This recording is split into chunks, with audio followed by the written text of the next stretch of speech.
Hey there, everybody. I'm Logan Wilkinson. Alongside me is Cameron Abbott from That Nerdy Site. We've each just got done playing Welcome to Elk. And Cameron, you really loved that game. Yeah, I mean, I think it's a difference between whether you love a game versus whether or not a game just like was able to dig itself into you. Mm-hmm. Yeah. I feel less of like a willing participant in that. Sure, yeah. Here's the thing. It's a great game. Yes. It's like if it's more of what we saw, you're Mm-hmm. in for a good time. Yeah. Well, you're in for a time. Yeah.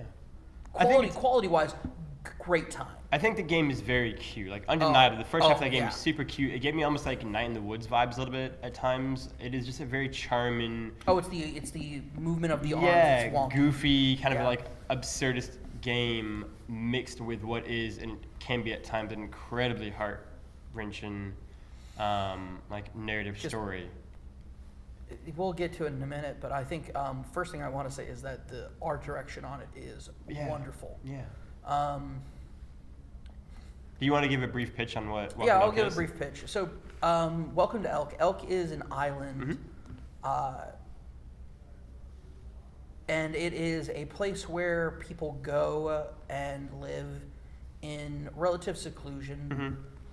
People know each other, but it's also it's easy to say Elk is like an island from like a children's storybook. Yeah. Yeah. The artwork, by the way, the art style is Saturday morning cartoon almost. Yeah. I would actually go as far as to say it's so Dr. Seuss inspired like. Yeah. Like if a Dr. Seuss book actually came to life, like things would move and be like they are in this. Yeah. That's fair. It's so wonderful with just this color. Like there's so much color everywhere. And it starts off by saying this game is based on true stories. And then it starts you off in where you're on a raft with a man that has no face. Yep.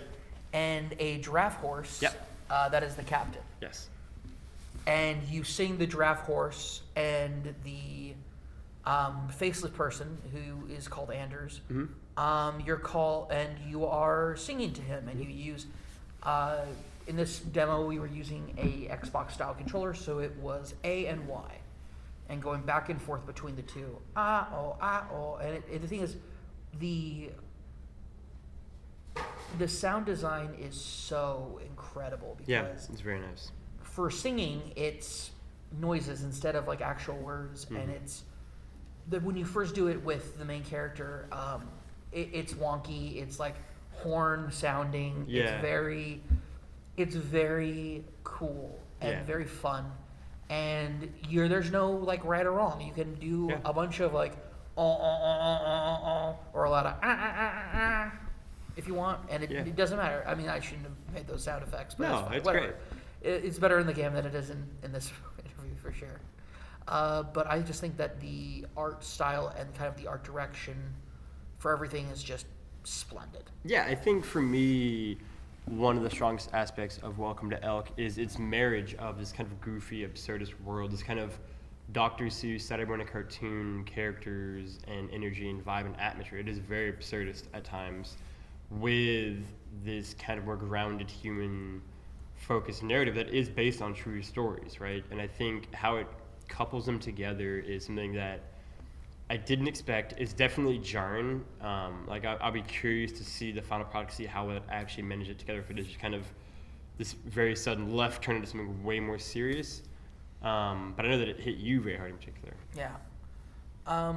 The game opens and you wake up from that dream. It was a dream. And in the demo, you go to spend time with your buddy Anders, who lives in a cave. When I say this is very much like a storybook come to life, is yes, there is a person who legitimately lives in a cave with their giant rabbit. Yeah. And you meet him, and he asks you. He says, "Hey, you know what my parents' faces look like, don't you? Like I don't remember them because I'm dead." It's like, Anders, you're not dead. And so you use like basically newspaper clippings of people's faces, like face parts, to make these two balloons that are like his parents' face. And there's like a bajillion options for the left eye and 2 options for the right eye. Yeah. and noses and mouths, and it's just so wonderful Yeah. and so very childish in a lot of ways. Again, it's very charming. It's so charming. And then you go up to a bar where basically you and Anders like, well, let's go ahead and go drinking. And Anders is like, oh, you help me out, so the beer's on me. And then when you're leaving, you say, Anders doesn't have any money. It can't be on him. Yep. And you go to this bar and you run in, and the island's teacher is there drinking because she only has one student. And she, like, the thing is, you get a sense right away is that everybody on this island has problems. Yeah, again, very Night in the Woods-esque, I think. Very Night in the Woods-esque that way. And then, like, this mother and this daughter come in. Yeah. And the teacher, who's kind of drunk, takes the daughter to go give her teaching, like, to teach her about school so that she can get off this This rock. This rock, yeah. Yeah. She uses. There's some choice language where it's very funny though. And the mom is talking to you, and she says something about it's been tough lately. We've had to eat a lot of squirrels. And she goes, squirrels? Why? Like, when did you start eating squirrels? And then it immediately takes you into a story about, and it's like, oh, this is the mom and the daughter, and then, oh, this is the dad and husband, George.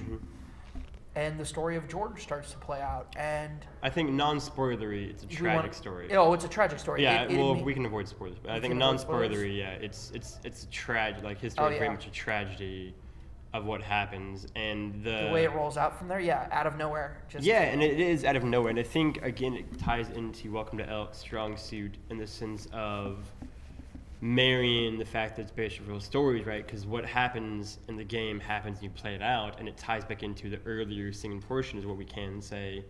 And then that ends, and it basically cuts to a real life clip, like, of a person talking about how he learned and was told the story of what happened to the real life George. And it is brutal and heartbreaking, and even more, I would argue, tragic than what you just did in the game.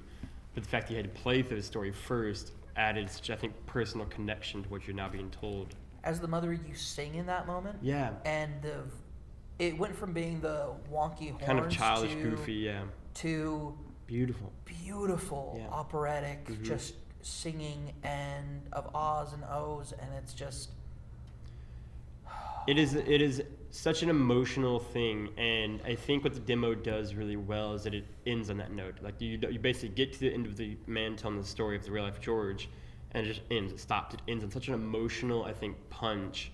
And the entire demo is only 15 minutes long, but it, I think, journeys across such a wide range in emotional and narrative arc and kind of different genres that it, at the very least, is such a dynamic and different kind of gameplay experience. I think much that's you're going to play here. And, like, for me, I think that's what Welcome to Elk does strongest. But for you, like, are there any final things you'd like to say about your game, your time with it? When I finished the demo, I held the controller in my hands, and I don't want to spoil anything, so I won't say my total thought on it, but I thought that by singing, I could fix the issue. And there is no catharsis in what happens. I sat there in silence for about a minute or two, and just holding the controller and just in tears. And then you have to get up and leave. I got up and I talked to the developer, and she asked if I was okay, and if I wanted to take a seat to kind of, and it was just, I'm doing my best to be professional while tears are falling out of my face. It's a very beautiful, I think, very emotional 15 minutes that, again, traces a lot across that journey. Suffice it to say, you really loved Welcome to Elk, and it had a really big kind of profound impact on you. It is still a ways out, but please be excited for Welcome to Elk, and be excited for all of our PAX East content that will be rolling out over the next few days and weeks. You can find Cameron at Rev Cabot, I believe, and then you can find myself at Lefty Logie, and that nerdy site at that nerdy site, all across the internet, Twitters, and everything else. We'll have a whole heap and host of PAX East content. And until next time, hope you like your soul, and stay nerdy.